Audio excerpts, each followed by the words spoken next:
2026 is looking to be a jam-packed year for the movie calendar. I have compiled a list of 35 of the biggest movies getting released this year, and I'm here to tell you whether they're going to be hits, whether they're going to be flops, how much money are they realistically making, how much are they losing, and why should you pay attention to me? Don't look at the results from last year's video, just take my word that I am on a peak roll, and the movie gods have blessed me with the ball knowledge needed to make an accurate decision. But if you want to question my methods, a link to this tier list will be placed down below, and I'd love for you to tag me on where your prediction is for some of these movies being good, being bad, or how much money you think they'll end up making. And yes, I know there's still a bunch of other movies that didn't get included on the list, so if there's a film I don't mention, ask me down below and I'll tell you what I think. But alright, without further ado, let's get into it. I have ordered these 35 movies from release, so we're starting from the beginning of the year towards the end of the year, beginning off with what's obviously going to be the next Oscar contender, Strangers Chapter 3.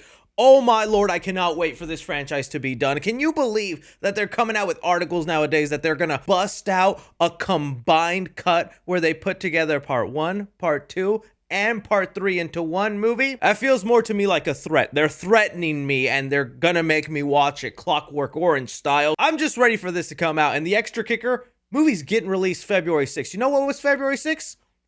31 years ago? This big guy came out.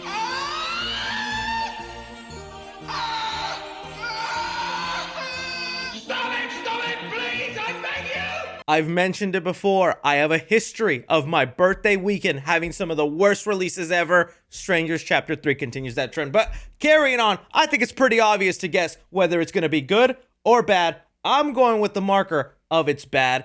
And I don't even need to look up the box office for the last two movies, but for funsies, let's see, because it's obviously in the under 200 range. Let's see here what Strangers was. So for Strangers Chapter 1, 48 million worldwide on the first film. That number dropped to half with the second movie having 21 worldwide. I'm thinking this one's making only $10. Not million, probably just dollars. There's always a non-0% chance it could actually end up being amazing. Moving on to Sony's new upcoming animated movie, Goat. This film, I don't really know what to expect, but Sony Animation has lately been killing it. Whether K-pop Demon Hunters, Spider-Man Into the Spider-Verse, I kind of like the vibe. It feels like Space Jam for a modern audience. I know it doesn't have the Looney Tunes, but basically, you know, anthropomorphic animals playing basketball in this almost BMX style way. Honestly, looks like it could be fun. I know it's got that animation style that's kind of copying the Spider-Verse, so I am going to go with this one probably ending up being good, but it is really hard to say money-wise where this will be. It is an original animated IP, and those films always have an uphill battle. And you know, I'm saying the movie's going to be good, but it needs to be like flat out amazing to be like in the 300 mil. I'm going 200 mil plus, because again, original IP, I think it's going to be good, but that's where I feel comfortable with that. Scream 7. Okay, now we're really talking, because I'm going to be honest with you. I think some of you think I'm going to give the easy answer, but I think this is a 50-50 either way goes. I know there's controversy and stuff going on in the movie, but I'm still thinking there's a real fair chance this could go good. It's being directed by the original writer and creator of the series, Kevin Williamson. That means something to me. You do got Sidney Prescott back in there. They're throwing in Matthew Lillard at you. I'm going to be happy just to see Stu on the film, but come on now. Because of the controversy and them having to change their plans and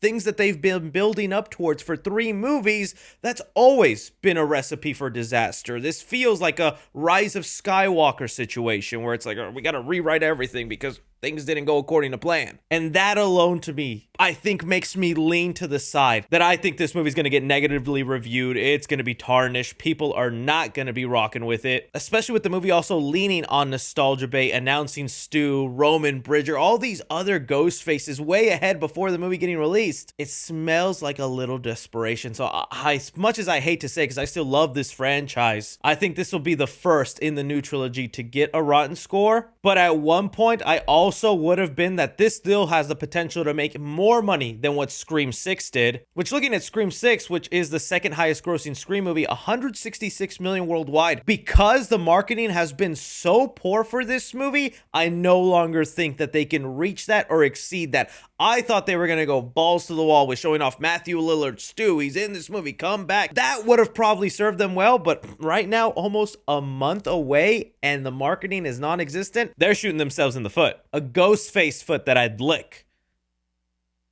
Moving on. So, although I'm thinking negative, I think this movie had real potential to be a 200 plus Scream movie, break all sorts of records, but because the marketing right now, I'm going under 200. Going under 200. Love to be surprised, though. Moving on to Hoppers. This is another really unique situation because it's yet again a Pixar original movie, and these can go one of which way. I think because it's Pixar, it's safe to assume this will probably be positive. So I'm just going to grab the tomato and say it's going to be well reviewed. And plus, I also really do like the trailers. I think they actually have been pretty hilarious, set up a fun premise. And to me, that is the distinction we need. Because if we go back and look at like Elio, starting off with the review page and looking at Elio, you see positive reviews from both audiences and critics. It's going to be liked because of them, but it's still an original movie. And I do think the Elio trailers were really bad at selling you at an exciting movie. And that's a big differentiating factor with Hoppers, because I think that film does sell an interesting premise, something fun, worthy enough for parents to take their kids. And so for that alone, I think it will be better than Elio money-wise, making me also put it same as Sony's movie, go around just a little bit above the 200 plus range. But man, it's just so funny how far Pixar has fallen from like the guaranteed box office success that they used to be, because things were still on track and Pixar had this high label like they used to, would easily be putting in the 300 plus, maybe even 500 plus. But right now, I feel more comfortable there for this movie. Looking maybe like 230, 250. Project Hail Mary starring Ryan Gosling. Ooh, this is one where I have no idea. I'm honestly going to be taking a shot in the dark. It's going to hit a little kid. I'm going to go to jail. I'm going to lose custody to my son. My wife's going to leave me. All because I didn't guess this correctly. This is the stakes when we guess hits and flops, guys. But some of the reasons this one's a tough one for me is, okay, Project Hail Mary is based on a very popular book, and books to me are wild cards. You could get a freaking It Ends With Us situation where that movie 351 million, which is crazy for a film based off a book, but there was a big audience behind it. Now again, the audience, I think though, for Project Hail Mary isn't of the mainly female rom-com demographic, right? Probably something more like The Martian, which is also based off a book here, and that 631 million. That's a good chunk of change there. A lot of people excited for this. I'm gonna go positive because everyone and their mother who has even read the book say it is amazing, it is awesome. Don't look at the trailers, because if you go in blind, you're gonna probably walk out loving this movie. It's like people are saying it's almost impossible to mess this movie up, but hey, leave it up to Hollywood. So I'm gonna go that it is positive. Money-wise, though, I'm going 300 plus. I still think it'll have trouble finding the complete audience, but again, wild card. I still don't realize how huge this book is. It could easily hit the 500 plus or get somewhere near like The Martian did. But for now, I'm going 300 plus, and it'll be well received. Ready or Not 2, bringing back Samara Weaving, jumping back into that world. I really didn't ever think we would get a sequel to Ready or Not. I'm happy we're getting it, and I can't wait to see how they expand that world, but I gotta admit, I don't think I'm like hearing huge outcries or people lining up for like, Ready or Not 2, let's go. But that's box office. First, we got to determine whether we think it's good or bad. I think it's a safe bet that it'll probably be an enjoyed movie. This is from Radio Silence. They've done Abigail. They've done the first Ready or Not, Scream 5 and 6.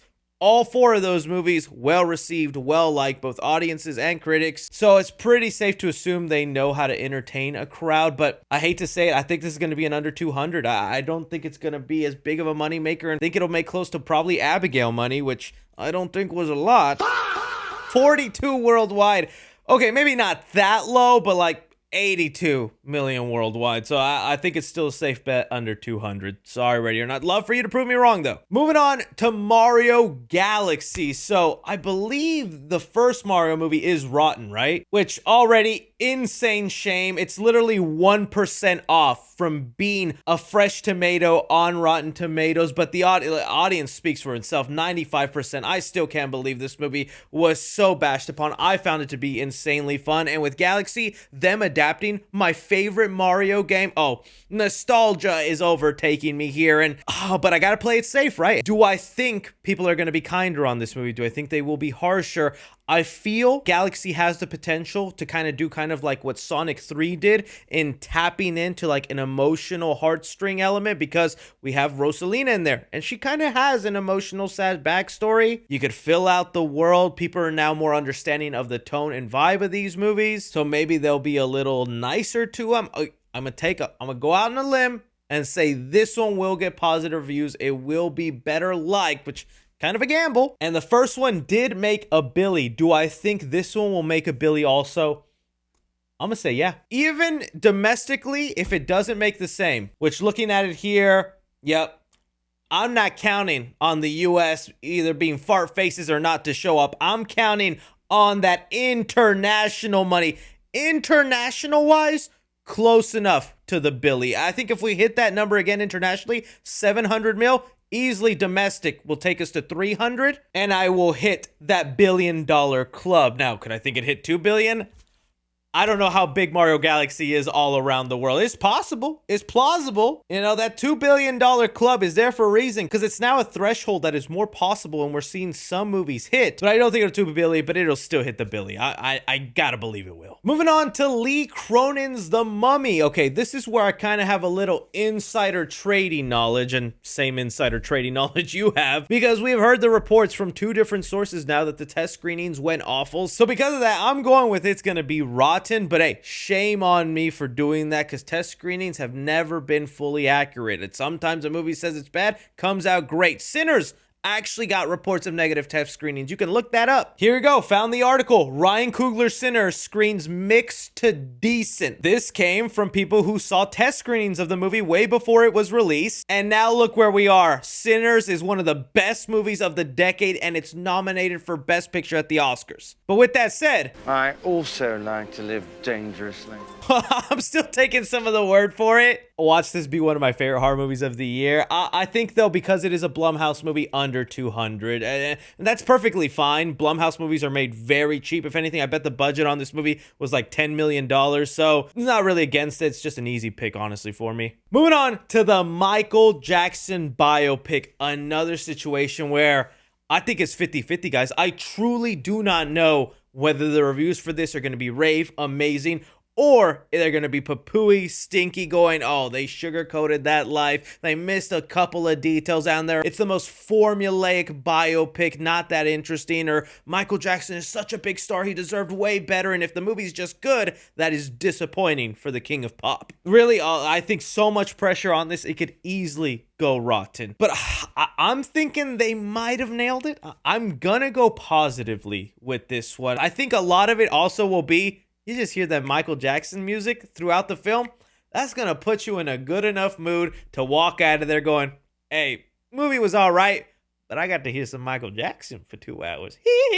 But I still think this is a 50-50 gamble on good or bad. Now, what is not, is this our first one where I could say $2 billion club?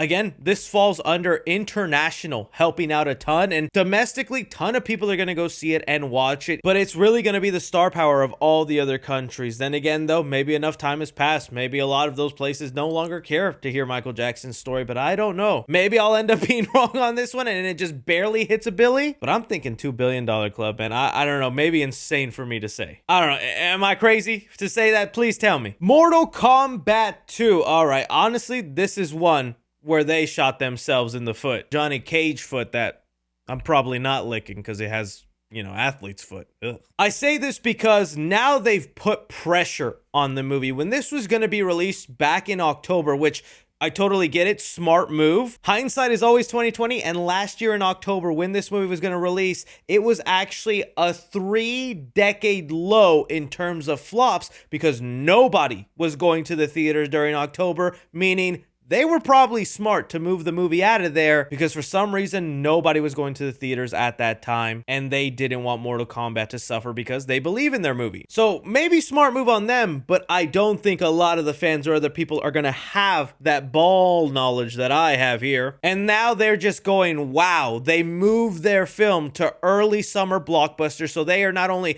confident in the product, they're happy enough to compete with other bigger movies like Supergirl, this film, that film. So where expectations could have been low in October, now you've raised the bar and we expect a good movie because you made the decision to put it in a spot for succeeding. And I do think then some people are going to go into the movie slightly harsher on it because of that added expectation now. I also did get to see a full clip of the movie at New York Comic-Con. And the vibe of the movie is goofy, silly. I think I'll be entertained by that, but it's the goofy, silly vibe that I think critics will be harsh on. All I'm saying is, I think this one will end up getting rotten reviews. That doesn't mean I'll probably hate it. I think I'll end up liking it and having a vibe, but I do think it's going to be panned. And money-wise, I'm going to go 200 plus as optimistic because I would love to see Mortal Kombat 3 and they did announce that, but I'm still standing on those reviews being harsher because of the release date move. Mandalorian and Grogu, I have been waiting for a big Star Wars movie to get in theaters, not because, hey, I need me my Star Wars fix, it's because I need to see the damage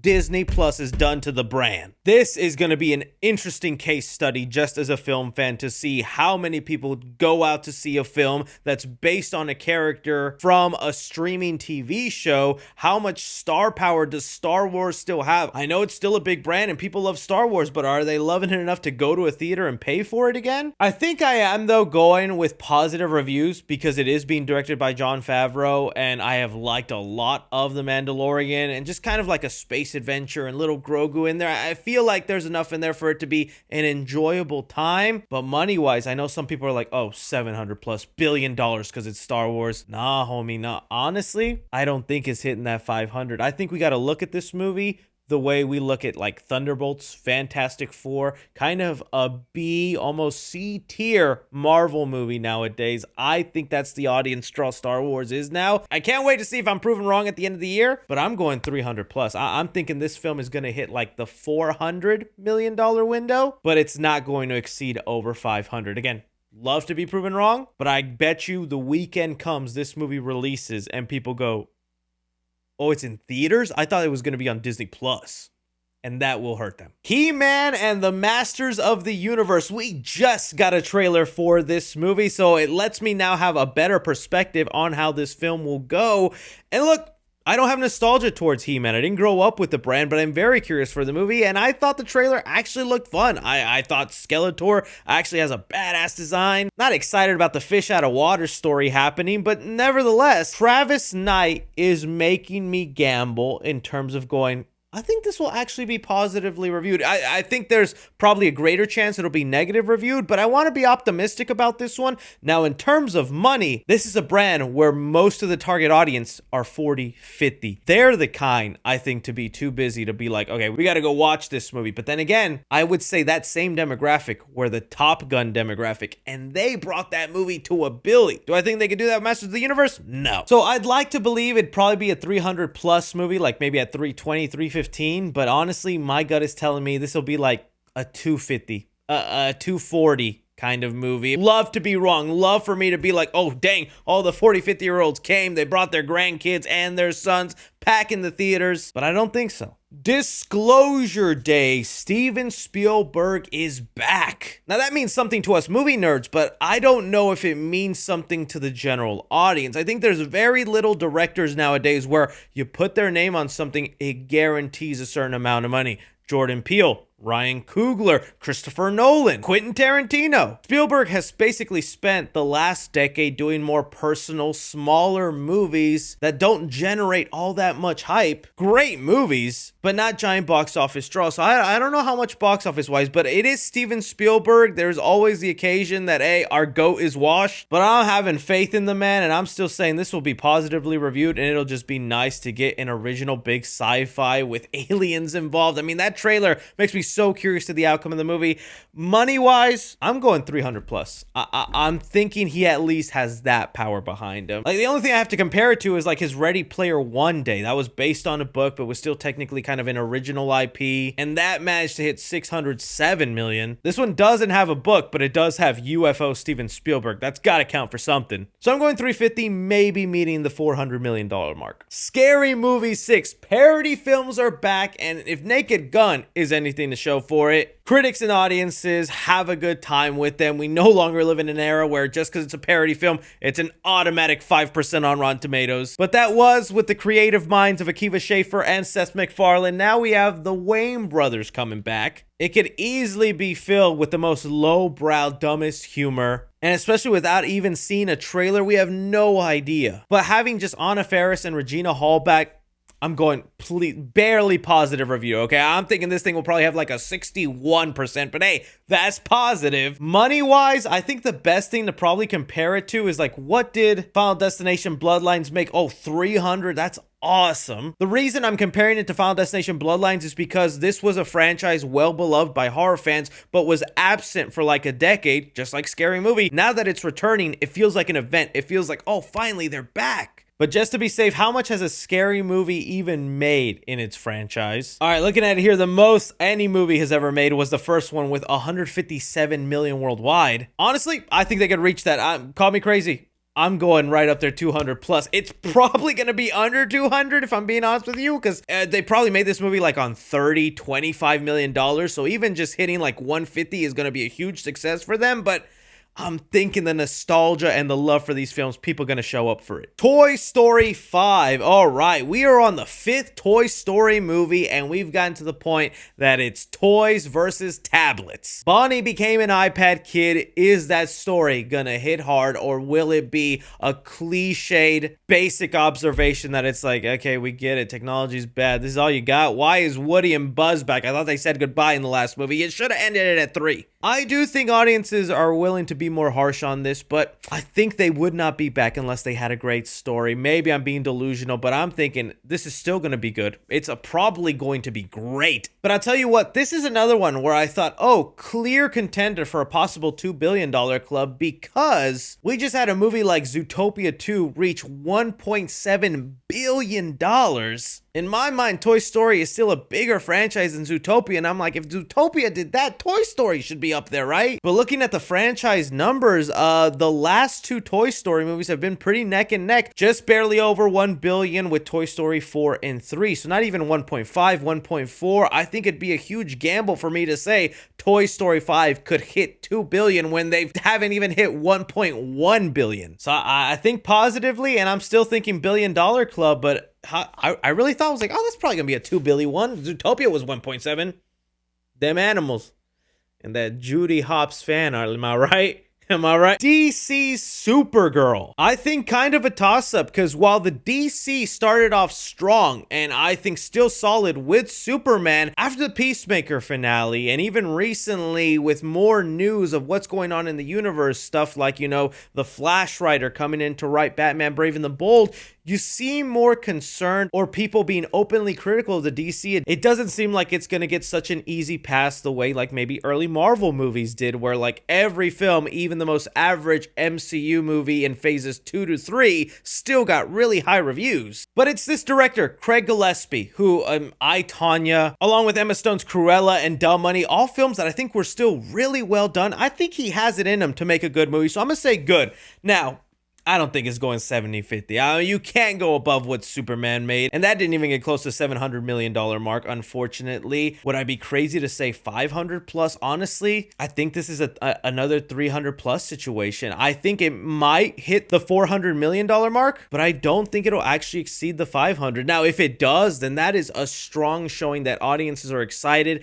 and wanting to see more of the DC, but maybe they were just excited to see Superman back on screen. So I'm going like 370 on this one, I think is where it'll probably land. Minions 3. Now, this is another one where my ball knowledge of Minion Banana comes in handy, because we have gotten reports about this movie, and it is so insane because Minions 3 is about to be a Minion movie where they kill Kevin, they kill Bob. They don't return, and instead, this one is said to follow 3 brand new unknown minions who are off on their own adventure trying to make a movie in old Hollywood. The premise for this sounds insane, and I know these movies shouldn't be taken too seriously because at the end of the day, they're like toddler entertainment, and hey, that's fine, it's enjoyable. I've seen toddlers look at Minions and they are glued. There's something in the sauce that they're doing right for Minions. They're hitting that demographic. Also, the first Minions, $1 billion. The second Minions, $900 million. These films are money banks. So I am going to say probably terribly reviewed, but at minimum, even if it's bad, $750 is probably a safe bet for a Minions movie. Like, parents just take their kids to it, dude. They said, honey, get a babysitter, send him to the theater. I can't handle him anymore. And that's how little Jimmy saw Minions 10 times one summer. The live action Moana movie. Honestly, I don't even think we have to argue too much on why this will probably get negative reviews. It's such a cheat code too, even if it gets positive reviews, because at the end of the day, what you did is accomplish retelling an already great movie. I love that first animated Moana, but let's be honest, what do we need these live action remakes for other than The Rock is the star power, so let's put him in the movie and have them recreate everything from that first film. Also, How to Train Your Dragon made it work, but that was Universal's attempt. This is Disney. We know what they're capable of, so I'm still gonna say this probably won't get the best reviews because it'll just be kind of the step-by-step lazy follow of the first Moana. But also, dude, them NPCs that love them live action movies, this will probably hit. It won't be a Snow White situation where that was plagued with controversy and people really not liking the comments of the stars and Gal Gadot's acting and all that. This movie to me doesn't have anything to taint it like that. And so because of that, it almost gets like a free pass for all the NPCs in the world to be like, oh, 10 tickets for my whole family, please. Let's go see this Moana movie that we can technically watch on Disney Plus now. I mean, Lilo and Stitch made $1 billion. I don't think it's crazy to think Moana will make the billion. Probably safer for me to put it at $750, but the faith I have lost in humanity and their movie ticket decisions to probably end up being $1 billion. Christopher Nolan's The Odyssey. We don't even have to debate and argue why this will be an automatic 100% on Rotten Tomatoes and everyone's gonna love it. I am insanely hyped for this, and I really like that first trailer, the prologue. Like, Christopher Nolan is cooking. I cannot wait to see this film in its entirety. It's going to be awesome. And I also don't think it's crazy to say this one will be $1 billion. If he can turn a history lesson like Oppenheimer into this giant monumental event, maybe some of it having to do with Barbie and Barbenheimer, I think The Odyssey on its own could just make it to the $1 billion club through Christopher Nolan's director star power. I mean, he's one of the only ones to be able to do it like that. And I am not going to bet against him this time. Evil Dead Burn. Another one where this is a shot in the dark. I just hit a puppy. Oh no, it now ran into the street where there was heavy traffic. It got run over. Oh, but it's limping. There's still a chance. Medical team. Oh, it just got hit again. And now someone was filming that on TikTok, posted it. I went viral and lost my job, lost everything. Spare change, ma'am. So it's a shot in the dark because we have no trailer, we have no premise, we have no idea what this movie could be like. I could just say because, you know, I liked Evil Dead Rise and they're keeping things fresh, grabbing different directors, going original ideas, it'll probably end up great. But that first trailer could come out, it looks awful, and we're like, oh, I made a mistake. I think I'm going to end up on the glass half full side and say probably good because they're doing the thing I would love a franchise to do, bringing in a new director, fresh ideas, going different. I think that's the way Evil Dead should be going. But money-wise, let me see what Rise did. Okay, 147, that's pretty good. Now, do I think it could exceed that? Again, I haven't seen the footage. I don't know if the trailer is going to be hyped or even if the marketing sells it well, because that's also another big part in horror movies is marketing it well. Look at things like Longlegs. So I'm going to say positive, but under 200, which again, wouldn't be bad. 140, if that hits that again, big success for this franchise. Spider-Man Brand New Day. Okay. I think I could let my Spider-Man bias go into it and be like, guys, automatic 10 out of 10. It's going to be amazing as Spider-Man. But I do think we have some, I don't want to say red flags, but things that make us go, well, will we? Okay, one, this is the first MCU Spider-Man movie not directed by John Watts. And you guys know I've been very critical, sometimes too critical, of my friend John Watts, who I got to meet one time at the Deadpool and Wolverine premiere. But even with my critiques on that, every single one of his Spider-Man movies has a 90% on Rotten Tomatoes. He's cracked the formula for what audiences, or the majority of audiences, want in a Spider-Man film. Now we've gone to Destin Daniel Cretton, who I think is more than capable. And I'm so excited to see his refreshing take, but it is going to be different. And different might be, I don't like this, go back to the old way. Could get negative reviews. 2, I still don't know what to make of the plot, because I kind of just want a Spider-Man centered story, but then we throw in characters like the Hulk, the Punisher, Sadie Sink playing a mysterious mutant. Are these story elements going to come together and tell a good cohesive story? Also 3, No Way Home got giant buzz and hit almost the $2 billion club because they had Toby and Andrew.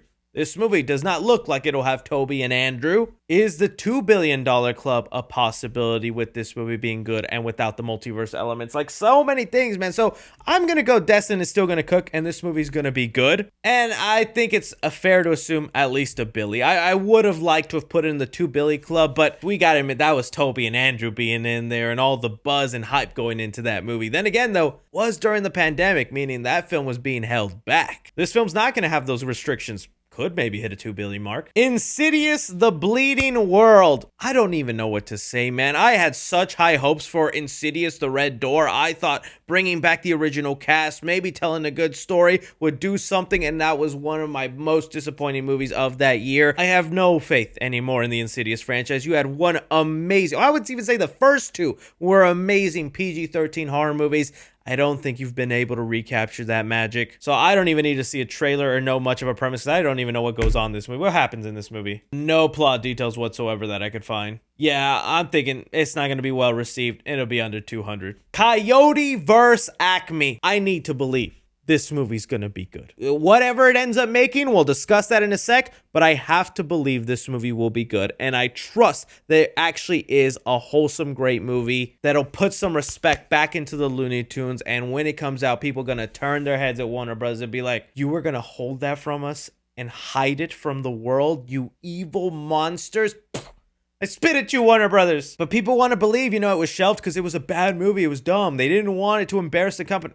They just wanted that tax write-off, dude. Movie's gonna be great. I cannot wait to see. It's gonna be awesome. But the thing that even if it's great and amazing, I don't think it'll be a giant moneymaker. And that's then where people will still point a finger and go, see, they were right not to release it. Look at that flop. It's a Looney Tunes movie where Bugs Bunny isn't the main draw. There is no giant star power. You do have John Cena in there, who's playing kind of like the villain of the movie, which I like that. But even sometimes that isn't enough to get people going. It's also, we've seen the marketing campaign that Ketchup Entertainment has done with The Day the Earth Blew Up. I don't know how they'll be able to get the word out a lot on this. I still want to be optimistic and say 200 plus, but my gut's telling me it's going to be under 200, and it's going to be a reason to be like, yeah, it was a good movie, but Looney Tunes don't make money.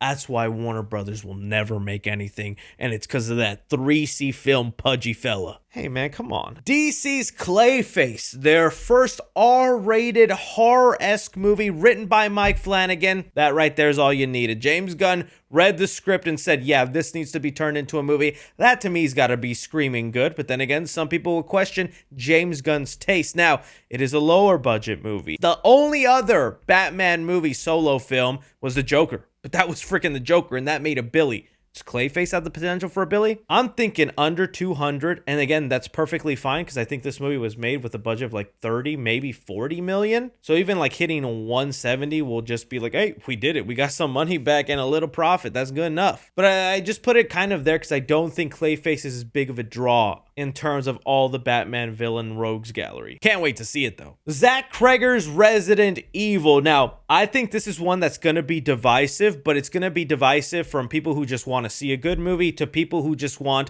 a faithful, following the video game Resident Evil, and that's where the divide will be. Zach Cregger has come out. It's not following the storyline of any video game. It's not bringing your favorite character to life, and instead he just has a cool idea for a character trying to survive in the zombie apocalypse, and he's going to set it in the world of Resident Evil. To me, I liked Weapons enough. Didn't think it was the most amazing movie that some people thought, but I really did like Weapons, and Barbarian was awesome. To me, Zach Cregger is going to make this movie good. I think it's going to be a great film. I think it'll also fill the hole for those people who wanted 28 years later to be kind of, you know, a zombie-fueled action fun time, and that franchise ended up becoming more drama-filled, which I don't think is bad because I love the movies, but this will fill in that void. I'm going 200 plus on this one as well. I think like 250. What did Weapons make? Oh yeah, dude. I could easily see Resident Evil doing that. Maybe even a little bit more. Maybe I should be putting it at the 300 mark because at least that's an IP. But Weapons, perfect example of great marketing and buzz behind it. Do I want to change my answer? Do I think it'll go up a little bit more?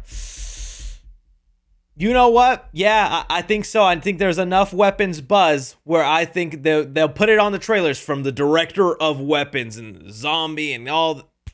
I'm gonna go 300, like maybe like right at 301, 302. The live action Street Fighter movie. You know me, I was hating hard on this movie and I was calling it this year's Borderlands because it's filled with a ton of actors you may know, but the movie's gonna be a slop, disgusting fest. And oh my goodness, that trailer was epic. I know some people still thought it was stupid, dumb, overly silly, but I think it's exactly the kind of movie we need. And I kind of wish the Masters of the Universe trailer followed the vibe of Street Fighter of just lean into those ridiculous costumes, throw in those colorful looks, have it be stylized. The trailer was also cut great to some nice music. I don't know, I like the vibe now. I don't know if that'll be enough to give it a good score, which is why I think I'm still gonna stick with my gut that it'll be negatively reviewed. Still be a fun time, but I think it's still gonna end up getting negative reviews and it'll be under the 200 mark. It'll be really interesting to see what makes more money, Mortal Kombat or Street Fighter. Like those two films getting a movie adaptation in the same year, wild. But I think Mortal Kombat 2 will be the one to make more and Street Fighter a little bit less. But hey, maybe I'm wrong. Maybe Street Fighter is much bigger internationally and that could help push it over. Warner Brothers animated Cat in the Hat movie. How dare you stand where he stood? That's all I got to say to this cat right here.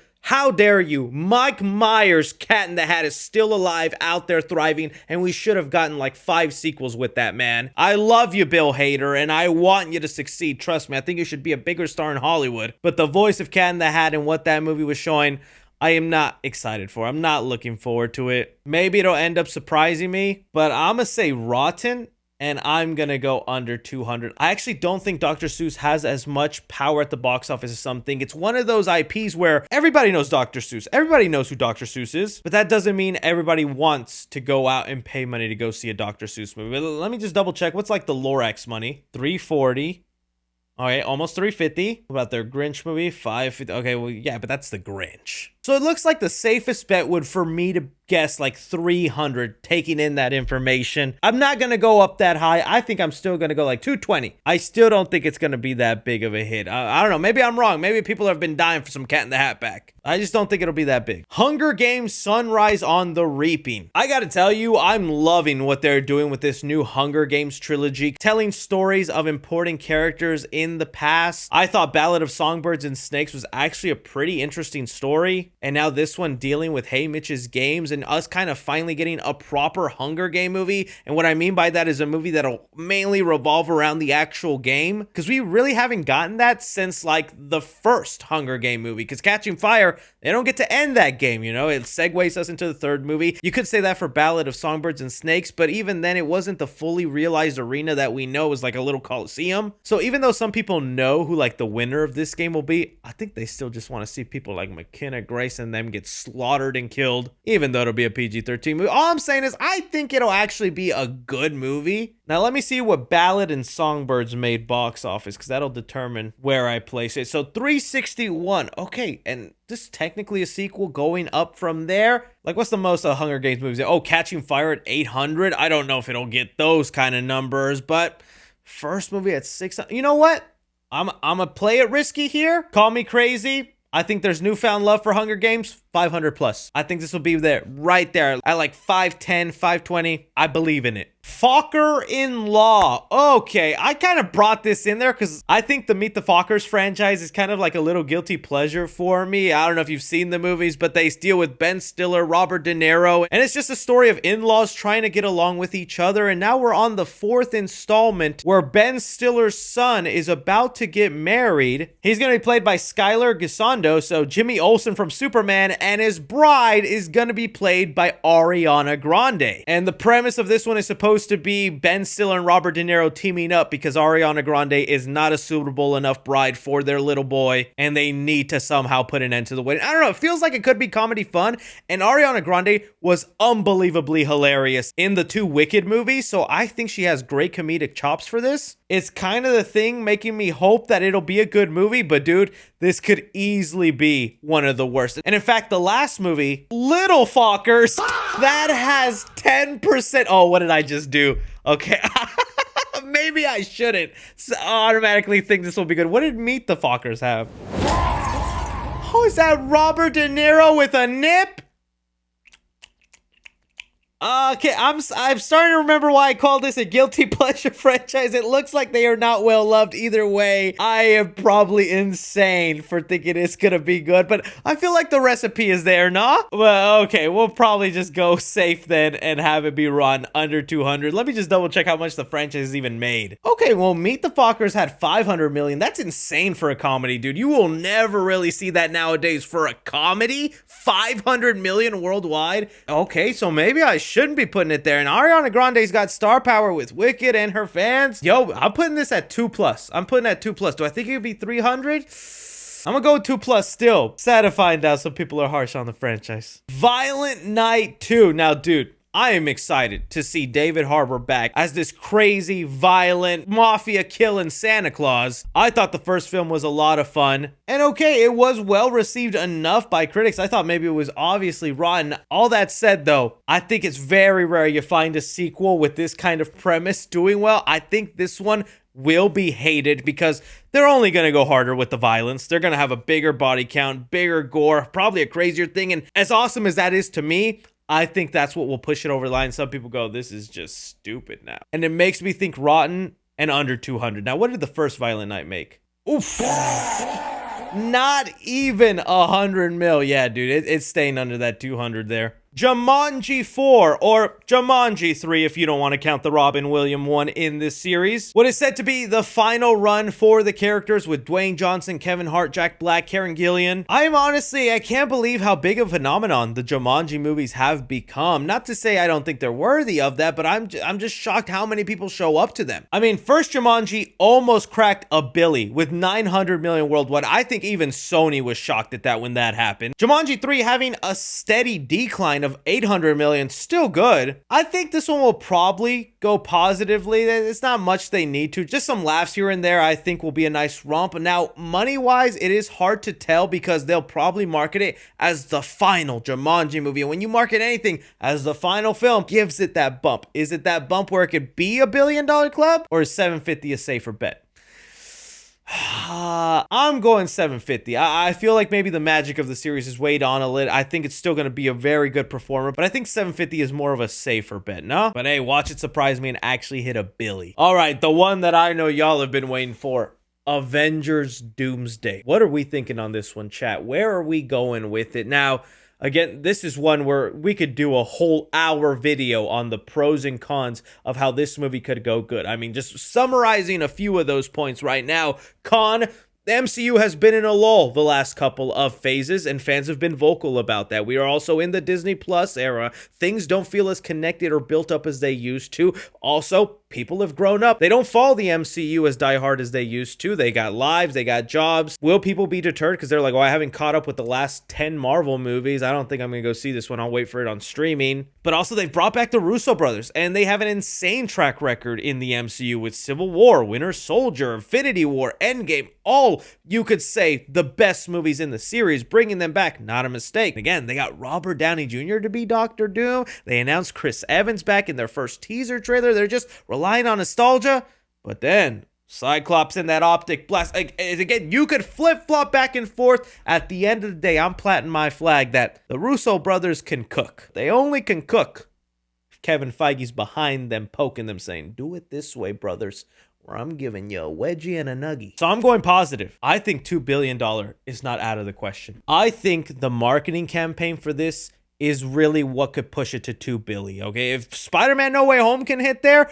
and we have Tobey set to be in this movie, and you market Tobey where No Way Home didn't even get to market Andrew and Tobey, and that almost hit $2 billion. But you do that with Tobey, you're showing off James Marsden Cyclops, and that even got the naysayers going, oh, dang, this movie could cook. I'm going $2 billion. I'm going $2 billion. I think the sad part about this is whenever I get to reacting next year to whether I was right or wrong, we will still be in the middle of the movie earning box office revenue. We won't exactly know if I got it right or wrong. So in the future, let me know if it eventually crossed 200 billion in like February of 2027. Dennyvale news, Dune Part 3. This is one where I was talking about. It is the final Dune movie, or what they might say. They could continue it on. I know there's more books, but I think they're going to do the thing of marketing it as the final Dune film. People have really gotten into the last two, so it's really safe to assume gonna be a great finale, and Denis Villeneuve is gonna knock it out of the park. And then I can't wait to see him move on to James Bond. But looking at the box office, first movie was 400, second movie jumped up to 700. The trajectory is showing